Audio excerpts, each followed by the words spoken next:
Hello everyone and welcome back to our channel. In today's digital age, it's essential to know how you can take control of your online presence, and sometimes that means taking a step back from social media.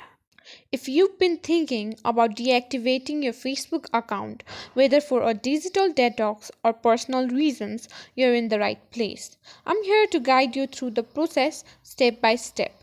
So let's dive in. But before we begin, it's important to understand the difference between deactivating and deleting your Facebook account.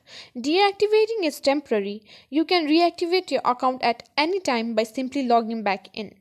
On the other hand, deleting your account is permanent. For today's guide, we're focusing on deactivation.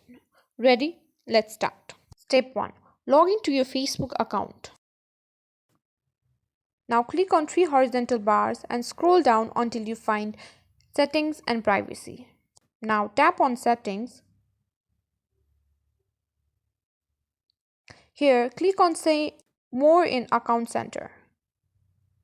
Now scroll down and click on Personal Details.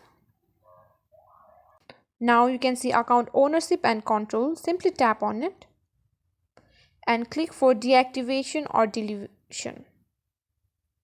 So here you can choose between deactivating account or deleting your account. Simply click on whether you want to deactivate your account or delete your account. Simply press on continue. Now congratulations, you've successfully deactivated your Facebook account. Remember, you can reactivate it anytime by simply logging back in. If you found this guide helpful, don't forget to hit that like button, share and subscribe to our channel.